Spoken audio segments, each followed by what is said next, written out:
Assalamualaikum warahmatullahi taala wabarakatuh. Nama saya Wan Azizi bin Wan Abdullah.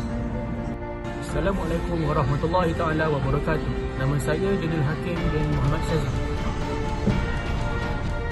Assalamualaikum, nama saya Muhammad Danish bin Mak Nazim. Assalamualaikum, nama saya Muhammad Sufi bin Muhammad Faris.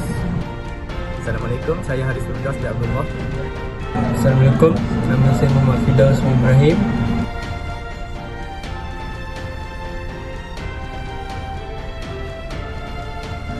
Rancangan pembangunan 5 tahun adalah merupakan rancangan 5 tahun pembangunan Malaysia di mana ia merupakan kesan peninggalan daripada zaman pemerintahan jajahan British di Tanah Melayu selepas tamatnya Perang Dunia Kedua.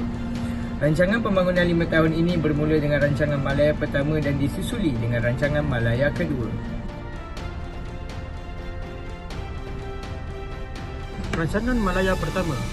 Objektif bagi rancangan Malaya pertama ialah untuk memajukan sektor luar bandar seperti memperbagaikan sumber negara supaya tidak terlalu bergantung pada sektor ekonomi. Manakala rancangan Malaya kedua pula, ianya sama juga, iaitu memajukan sektor luar bandar dengan menambah baikkan pembinaan kemudahan asas dan infrastruktur yang lebih baik, menggiatkan projek pembukaan tanah dan juga menggiatkan sumber pertanian. Rancangan Malaysia pertama ianya memberi tumpuan kepada pembangunan negara dengan memperbanyakkan kegiatan ekonomi dalam perindustrian. Ia juga meningkatkan pendapatan dan penggunaan sumber dalam kalangan rakyat yang berpendapatan rendah.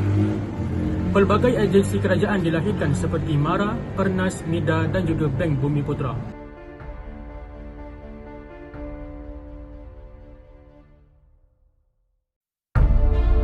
Rancangan Malaysia kedua pula ianya adalah untuk mengatasi sosioekonomi yang tidak seimbang antara kumpulan etnik dengan kawasan-kawasan. Dasar ekonomi baru ataupun dikenali sebagai DEB dilancarkan untuk membasmi kemiskinan rakyat. Petroleum Nasional Berhad Petronas ditubuhkan pada tahun 1974. Rancangan Malaysia pertama dilihat tidak berjaya dalam menangani isu kemiskinan ini sehinggakan masalah ini menjadi salah satu penyebab berlakunya peristiwa 13 Mei 1969. Rancangan Malaysia ketiga memfokuskan pembangunan sektor pertanian dan perindustrian terus digiatkan bagi mendapatkan pendapatan. Ekonomi Malaysia berkembang pada keluaran KDNK, masih memberi tumpuan kepada bidang pertanian dan pembukaan bandar baru dan pembangunan tanah dipergiatkan. Rancangan Malaysia keempat ini dilaksanakan ketika suasana ekonomi negara sedang merosot. Penurunan pendapatan ekspor dalam sektor komoditi, lambapan sektor swasta dan kadar pengangguran yang semakin meningkat. Kemudian, kerajaan mewujudkan dasar dan strategi pembangunan luar bandar. Akhir sekali, dasar pertanian negara telah disanakan pada tahun 1984. Rancangan Malaysia kelima pula merealisasikan aspirasi dasar ekonomi baru meningkatkan sektor perindustrian dengan melonggarkan peraturan mengawal hak milik syarikat dan perlesinan dalam sektor swasta dan meningkatkan sektor swasta menerusi kelonggaran syarat penggunaan tanah, penanaman padi secara ladang dan menggiatkan semula sektor pertanian yang diperkenalkan oleh Dasar Pertanian Negara DPN pada tahun 1984. Rancangan Malaysia ke-6 pula mengekalkan proses pembangunan pesat ekonomi negara, meningkatkan daya saing ekonomi di samping mengekalkan sektor-sektor swasta, kepelbagaian asas ekonomi dengan menggalakkan kegiatan yang mempunyai nilai tambah yang tinggi, membentuk satu masyarakat perdagangan.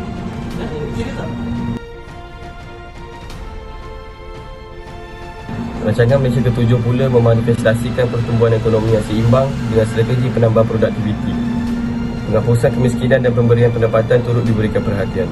Mengaktifkan program perswastaan bagi meringankan beban kerajaan, melaksanakan projek-projek yang dapat menjana pendapatan dan mengeratkan hubungan antara Malaysia dan Singapura dan menyediakan kemudahan bagi memajukan kehidupan golongan miskin.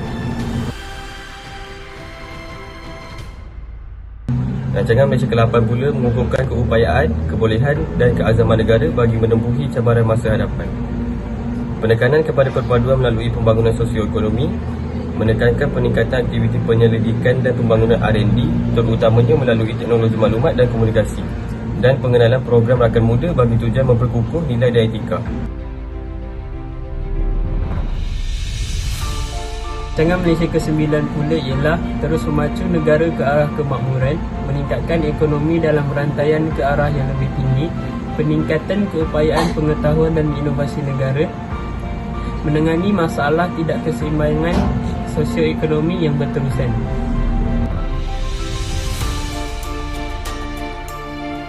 Seterusnya, rancangan Malaysia ke-10 ialah meningkatkan nilai tambah dalam ekonomi negara, meningkatkan keupayaan pengetahuan dan inovasi, membuat peningkatan tahap dan kemampuan kualiti hidup, mengukuhkan keupayaan institusi dan pelaksanaan negara, akhir sekali memajukan ekonomi domestik dengan kepekaan persekitaran luar negara.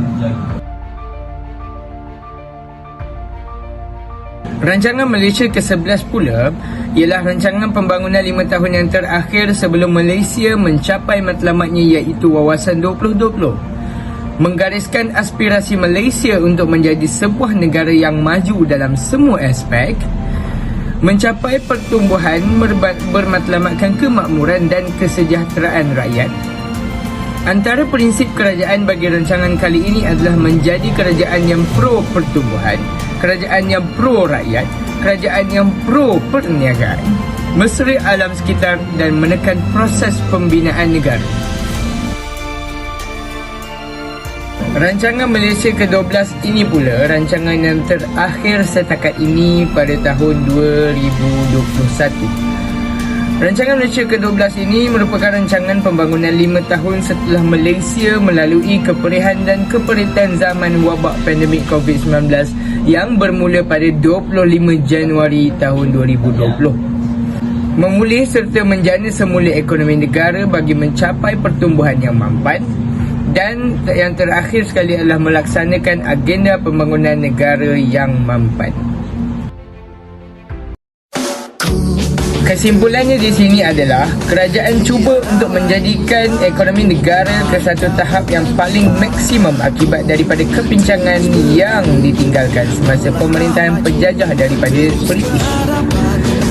Menjamin perpaduan peribadi sekaligus keharmonian rakyat dan mendapat layanan yang adil, saksama dan bertolak ansur.